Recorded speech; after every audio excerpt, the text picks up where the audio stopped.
"What are you doing at my father's grave?" The voice cut through the silence of the cemetery like a blade, laden with indignation and authority. Brandon Whitmore, 28, slammed on the brakes of his Porsche when he saw three figures kneeling before the Italian marble mausoleum that marked the resting place of his late father. Keisha Washington, 32, slowly raised her face, revealing eyes red from crying. Beside her, three identical 8-year-old boys, Tyler, Mason, and Dylan, clung to her legs, frightened by the aggressive interruption of their moment of mourning. "I asked what you're doing here," Brandon repeated, approaching with firm steps, his designer suit contrasting sharply with the family's simple clothes. "This is a private cemetery. You shouldn't be here." Keisha stood up slowly, wiping her tears with the back of her hand. There was something about her posture, an unshakable dignity even in the face of hostility, that should have alerted Brandon that this was not just another ordinary intruder. "We have every right to be here," she replied in a firm but controlled voice. "Your children have come to say goodbye to their father." Brandon let out a bitter laugh. "Their father? Ma'am, my father was Richard Whitmore, CEO of Whitmore Industries. What would someone like you have to do with him?" What Brandon didn't know was that Keisha had worked as Richard's personal assistant for 5 years. She knew every dirty secret of the company, every questionable deal, every document her father had desperately tried to keep hidden. More importantly, she knew exactly why Richard had changed his will a week before he died. "Look here," Brandon continued, pulling out his cell phone. "I'm calling security if you don't leave immediately. This is private property, and you're trespassing." Tyler, the boldest of the triplets, stepped forward. "Mr. Richard always said we were his special boys. He played with us every day at the office." Brandon's expression changed instantly. For the first time, he really looked at the boys' faces. The same piercing green eyes as Richard, the same distinctive Whitmore family chin, the same dimple on the left side of their faces that he himself carried. "That's impossible," Brandon muttered, his aggressive tone giving way to growing uncertainty. "My father would never." Keisha opened her worn purse and pulled out a yellowed envelope. "He left this for you. He said that when the time was right, you would understand why he kept us a secret all these years." Brandon took the envelope with trembling hands, immediately recognizing his father's elegant handwriting. As he read, his face grew progressively paler, the seconds turning into an eternity of awkward silence. The letter revealed not only that Richard had secretly recognized the triplets as his children, but also that he had left them 40% of his estate, a fortune of approximately $60 million. Even more shocking, Richard admitted that Brandon had never been his biological son, but only his adopted heir, raised to maintain social appearances. "This has to be a hoax," Brandon stammered, crumpling the letter. "A pathetic attempt at blackmail. Do you think you'll get money from my family with this ridiculous story?" But even as he spoke, Brandon couldn't stop looking at the boys. The resemblance was undeniable, disturbing, impossible to ignore. And Keisha stood there with the unshakable calm of someone who knew exactly what she was doing. If this story of family, secrets, and inheritance has touched your heart, get ready to discover how a simple assistant turned a young millionaire's world of privilege into his worst discovery, and why the truth is sometimes the most powerful revenge there is. Brandon grabbed his phone furiously and dialed quickly. "Michael? It's Brandon Whitmore. I need you to come to Riverside Cemetery immediately. We have a situation that requires urgent legal intervention." His voice carried all the arrogance of someone accustomed to solving problems with money and connections. Keisha watched the scene with disconcerting calm, as if she had expected exactly that reaction. While Brandon paced nervously, talking on the phone about intruders and attempted extortion, she knelt again among the triplets, whispering reassuring words. "Mommy, why is that man angry?" asked Dylan, the most sensitive of the three, clinging to Keisha's arm. "Sometimes people get angry when they discover truths they would rather not know, sweetheart," she replied softly, but her eyes remained fixed on Brandon.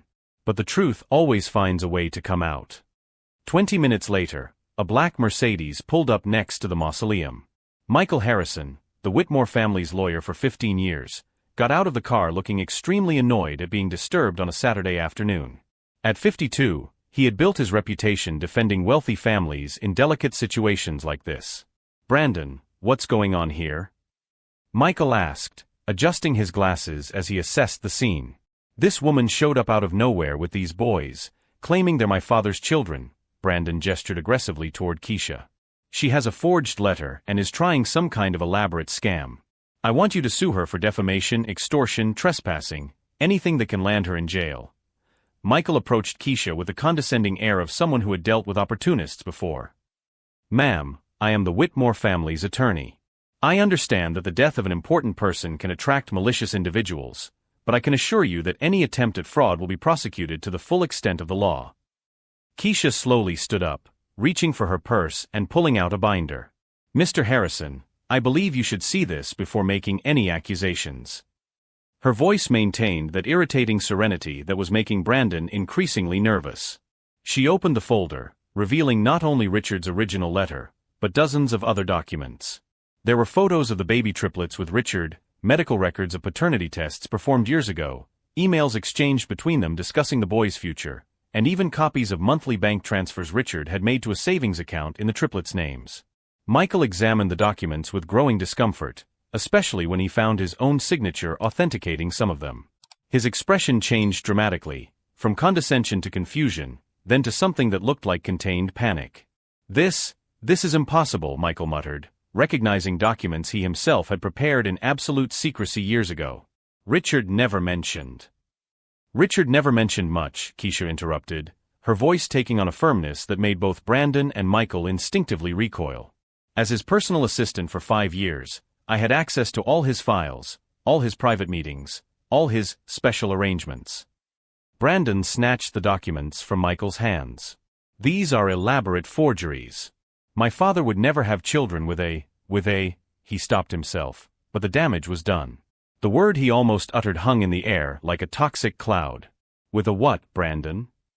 Keisha's voice was dangerously low now. "Finish the sentence. Let's hear who you really are behind that polite man's facade." The triplets hid behind their mother, feeling the tension mounting. Tyler, always protective, held his brother's hands as he watched the confrontation with eyes that seemed decades older than his 8 years. "Listen here," Brandon exploded, completely losing his composure. "I don't know what kind of scam you're pulling, but my father built an empire. He would never associate with people like you. This is an insult to his memory and an offense to our family." Michael tried to calm him down, but Brandon was out of control now. "You know what? I'm going to make this public. I'm going to expose this sham in every newspaper, show everyone the kind of people who try to take advantage of grieving families.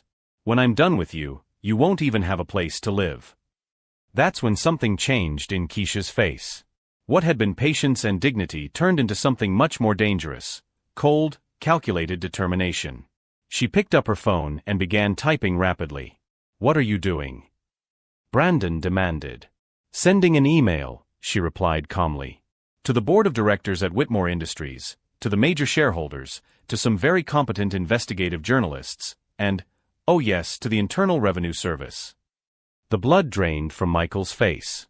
"Wait, let's talk calmly." "Calm down." Keisha laughed, but there was no humor in that sound. "I've had 5 years of calm, Mr. Harrison. 5 years of organizing Richard's files, 5 years of knowing exactly where every dirty penny went, 5 years of keeping quiet about transactions that would make the FBI salivate." Brandon took a faltering step backward. "What are you talking about?" Keisha put away her phone and smiled, a smile that didn't reach her eyes. "Do you really think I worked as the personal assistant to the richest man in town for 5 years, just organizing his schedule? Do you think a black woman, a single mother, could keep a job like that just by being competent?" The implication hung in the air like a bomb about to explode. Michael and Brandon exchanged nervous glances, finally beginning to understand that they had seriously underestimated the woman in front of them. "Richard hired me because I was a forensic accountant before I had the boys," Keisha continued, her voice taking on an almost pedagogical tone. "He needed someone who understood numbers, who could reorganize certain inconsistencies in his accounting books. Someone discreet. Someone no one would suspect." The silence that followed was deafening. Even the wind seemed to have stopped blowing through the trees in the cemetery. "Now," Keisha said, checking her phone again, "you have exactly 2 choices. First, you legally recognize my children as legitimate heirs, execute the will as Richard wished, and we all go on with our lives in peace." "And the second option?" Michael asked, his voice almost a whisper. Keisha's smile widened but remained icy. The second option is for me to reveal exactly why Richard changed his will a week before he died. I can tell you about the evidence he uncovered, about certain people who thought they could manipulate a dying man, about forged documents and forged signatures that made Brandon look like the natural heir when, in fact... You're bluffing, Brandon interrupted, but his voice was shaky. Am I? Keisha tilted her head. How interesting that you're so sure of that, Brandon. Almost as if you know exactly what forged documents I'm talking about. Do you really think I spent 5 years as Richard's personal assistant just setting up meetings? Keisha laughed, a sound that made Michael instinctively recoil. Let me clarify a few things for you. Brandon was red with anger, the veins in his neck bulging. I don't know what kind of blackmail you're trying to pull, but my father would never. Your father, Keisha interrupted, emphasizing the word with sarcasm, discovered 6 months ago that someone was embezzling money from the company. Millions of dollars funneled through ghost contracts and shell companies. Imagine his surprise when he found out who was behind it. The silence that followed was thick with tension. Michael had gone completely pale, while Brandon alternated between confusion and growing fury. Keisha pulled out her phone and showed them an audio recording. Richard asked me to document everything discreetly. He had his suspicions, but he needed proof. As a forensic accountant, I knew exactly where to look. She pressed play. Richard Whitmore's unmistakable voice echoed in the quiet air of the cemetery. Keisha, if anything happens to me before I can expose this publicly, I want you to have all the evidence. Brandon can't know I found out. Not yet. Brandon took a staggering step backward. This is fake. Digital manipulation. Is it? Keisha smiled coldly. How interesting that you're so sure of that. Almost as if you know exactly why Richard would be concerned about evidence tampering. It was at that moment that a black car approached. Detective James Rodriguez from the police department's Financial Crimes Unit stepped out of the vehicle along with 2 federal agents. At 45, Rodriguez had an impeccable reputation for not being intimidated by money or influence.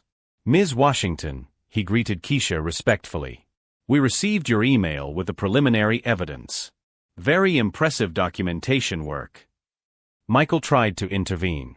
Detective, there's been a misunderstanding. The Whitmore family has always cooperated fully with any investigation. Mr. Harrison, Rodriguez interrupted him, I advise you to remain silent. Especially considering that your signature appears on several of the documents we are investigating. Brandon exploded. You can't just show up here and believe the accusations of a licensed forensic accountant who worked directly with the victim for 5 years. Rodriguez finished. Mr. Whitmore, I suggest you contact your attorney. A different one, he added, looking meaningfully at Michael. Keisha watched with growing satisfaction. 4 months, ever since Richard had discovered the fraud, she had meticulously documented every suspicious transaction, every revealing conversation, every altered document. Richard had trusted her not only because she was competent, but because he knew she had personal reasons for wanting to protect his children's future. Detective Rodriguez, Keisha said calmly, the evidence I sent you is only a sample. Richard hid the original files in 3 different locations.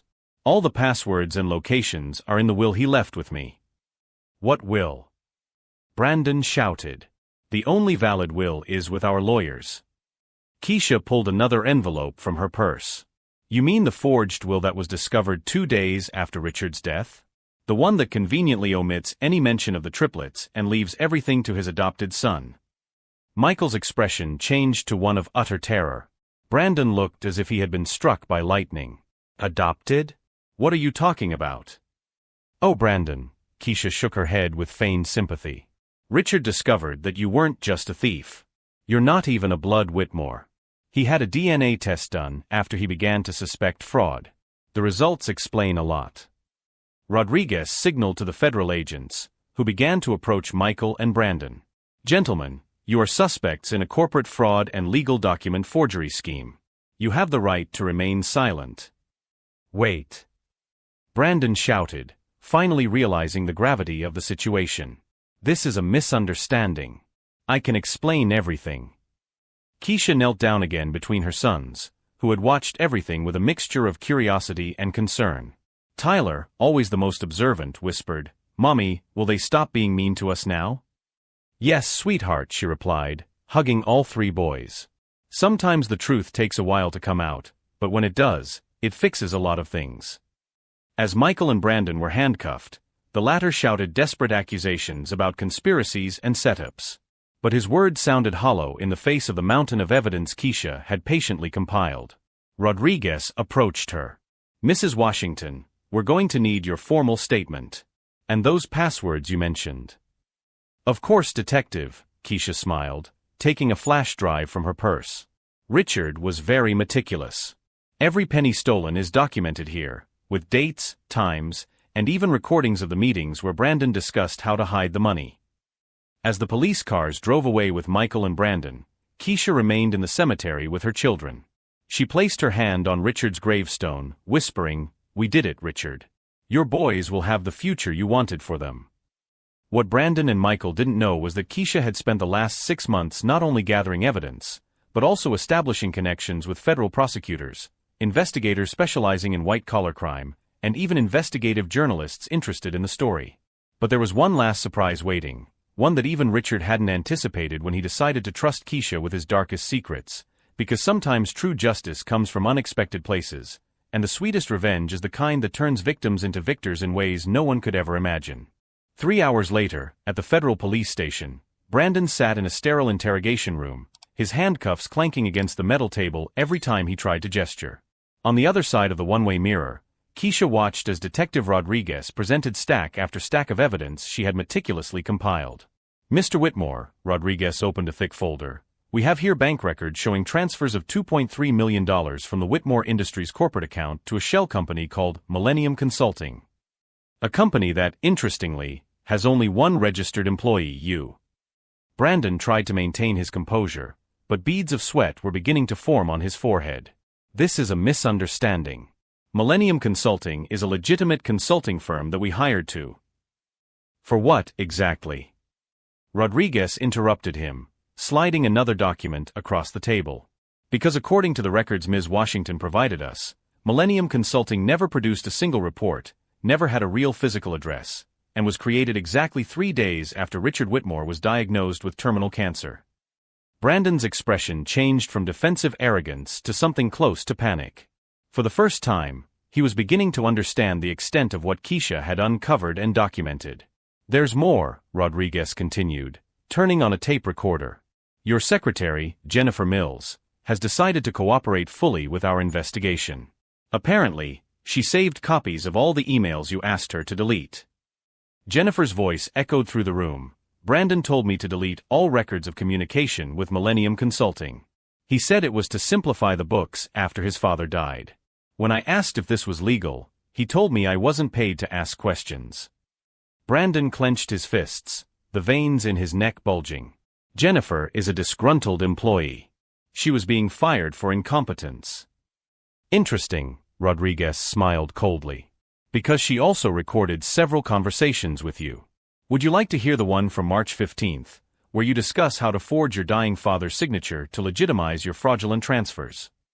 Meanwhile, in an adjacent room, Michael Harrison was having his own interrogation session with FBI agent Sarah Chun. The stack of documents in front of him was even bigger than Brandon's. "Mr. Harrison," Agent Chun said calmly, "in 23 years as a lawyer, how many wills have you forged?" "I've never forged a will," Michael replied, but his voice was shaky. Chin opened a folder and took out the official will that left everything to Brandon. Next to it, she placed another document, Richard's real will, written in his own hand and authenticated by a different notary. "This is Richard Whitmore's real will," she explained. "Written a week before his death, leaving 40% of his estate to his 3 biological children, the triplets. The will you presented to the court? Different paper quality, different ink, and a signature that doesn't match any of Richard's other signatures from the last 6 months." Michael tried to take the document, but his hands were shaking so badly that he dropped it. "That's impossible. I personally prepared Richard's will." "You prepared one will," Chen corrected. "The fake one. Richard prepared the real one with another lawyer, Joseph Martinez, from Martinez and Associates. A lawyer who, incidentally, recorded Richard explaining exactly why he was changing his will and creating a secret version." Chen turned on another tape recorder. Richard's weak but determined voice filled the room. "Joseph, I need you to understand. I've discovered that Michael Harrison and my adopted son Brandon are systematically stealing from the company. They don't know I know, but I have all the evidence. This is my last attempt to protect my real children and ensure that justice is done after my death."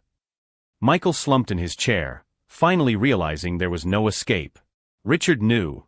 He knew everything. "Oh, he knew much more than you realized," Chen smiled. "For example, he discovered that Brandon was not only stealing money, but also forging documents to hide his own origins. Did you know that Brandon isn't Richard's biological son? That he was illegally adopted through a scheme you yourself organized 28 years ago?" On the other side of the mirrored glass, Keisha was watching everything with Tyler, Mason, and Dylan by her side. The boys had been looked after by her younger sister, Alicia, during the tense hours at the police station. "Mommy," Tyler asked, "will that mean man try to take our inheritance away from us anymore?" "No, sweetheart," Keisha smiled, hugging all three of them. "Sometimes it takes time, but the truth always comes out. Your father Richard left everything documented to protect you." Detective Rodriguez left the interrogation room and approached Keisha. "Ms. Washington, I must congratulate you. In my 20-year career, I've never seen such a meticulous compilation of evidence. How did you manage to document all this without them suspecting anything?" Keisha smiled, but there was sadness in her eyes. "Richard had been suspicious for months. He asked me to investigate discreetly because he knew that, as his assistant, I had access to all the documents. He was dying, Detective. He wanted to make sure his real children were protected." "What about the flash drive you mentioned?" Keisha pulled a small device out of her bag. Richard was extremely meticulous. He recorded more than 40 conversations with Brandon and Michael discussing how to hide the money. He installed monitoring software on all the company's computers. He knew he was dying and turned his last months into an intelligence operation. Rodriguez nodded in admiration. "How many years in prison do you think they'll get?" "Brandon? At least 15 years for corporate fraud, document forgery, money laundering, and even for his illegal adoption. Michael? As a lawyer, he'll get even more for violating professional ethics and conspiracy." At that moment, Jennifer Mills appeared in the hallway, looking nervous but determined. "Ms. Washington? I'm Jennifer, Brandon's former secretary. I wanted to thank you for giving me the courage to tell the truth. He threatened me so many times." "Jennifer, you were very brave," Keisha hugged her.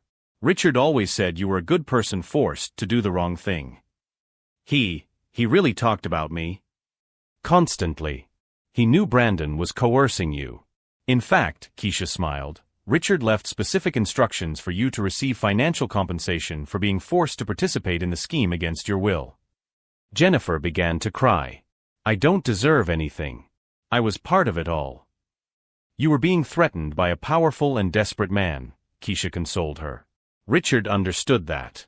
He wanted to make sure the real victims were protected. 2 hours later, formal charges were filed. Brandon Whitmore was indicted on 12 federal counts, including large-scale corporate fraud, falsification of legal documents, money laundering, and conspiracy.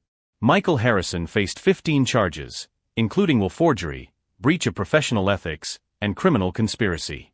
But the final blow came when Agent Chun revealed to Keisha that the FBI had frozen all of Brandon and Michael's personal accounts and had launched an investigation into every legal case Michael had handled over the past 10 years. "Ms. Washington," Chin explained, "based on the evidence you provided, there is strong suspicion that this scheme has been going on for much longer than we thought. We are reviewing dozens of cases where families may have been defrauded by this duo." Keisha held her children tighter. "How many other families have they destroyed?" "We're investigating at least 20 suspicious cases. But thanks to your work, we finally have the tools to get justice for all of these victims." As they left the police station, Tyler looked up at his mother. "Mom, can we visit Dad Richard's grave whenever we want now?" "Always, my love. And now we can tell him that justice has been served." But there was one last surprise waiting for Keisha at home, a surprise that even Richard hadn't anticipated. Because sometimes true justice comes not only from proof and evidence, but from the way people choose to honor the memory of those they loved, and how a simple assistant can turn the greed of powerful men into the catalyst for their own total and irreversible destruction. 6 months after the trial, Keisha sat in the law firm she had opened, Washington and Associates, Justice for Families. The irony was not lost on her. She now occupied the same building where Richard had built his empire, but this time defending victims of corporate fraud. Tyler, Mason, and Dylan played in the corner of the room, their private school uniforms contrasting with the humility Keisha made a point of maintaining. The $60 million inheritance had been fully released by the court, but she had invested most of it in her children's education and her mission to help other families harmed by similar schemes. "Mom, more letters have arrived," Tyler announced, handing her a stack of mail. They were from families thanking her for the investigation that had exposed Michael Harrison's other frauds.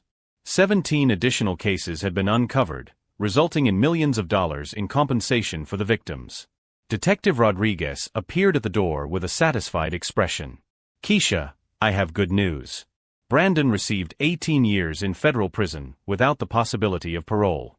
Michael got 22 years plus permanent loss of his law license." "What about the other families they defrauded?" Keisha asked. "All being compensated. The FBI estimates that you saved at least 50 families from losing their inheritances." At that moment, one last piece of mail arrived, a handwritten letter from Jennifer Mills, who now worked as a corporate ethics consultant. "Ms. Washington, you gave me the courage to stand up for what is right. Thank you for showing me that the truth always wins." Keisha looked out the window, seeing the city where she had fought so hard for justice. "Richard," she whispered, "your boys are safe. And we did much more than protect them, we created a legacy." At that very moment, Brandon sat in his federal cell, watching a report on Keisha's law firm's success on the prison television. His expression was one of utter defeat. He had lost not only his freedom, but any chance at redemption. The reporter concluded, "This story proves that true justice comes not from revenge, but from the courage of ordinary people who refuse to accept injustice." Keisha hugged her 3 children, reflecting on how a painful encounter at the cemetery had turned into the greatest victory of their lives. They had not only regained their inheritance, they had turned trauma into purpose, pain into power. The best revenge, she thought, is not to destroy your enemies. It is to build something so great that they realize how much they wasted by underestimating you. The lesson was clear: when powerful people abuse their position, sometimes justice needs a little help from those who have courage, intelligence, and above all, the determination to never give up on the truth. If this story of justice and overcoming adversity touched your heart, don't forget to subscribe to the channel for more stories that prove that the truth, however long it takes, always finds a way to prevail.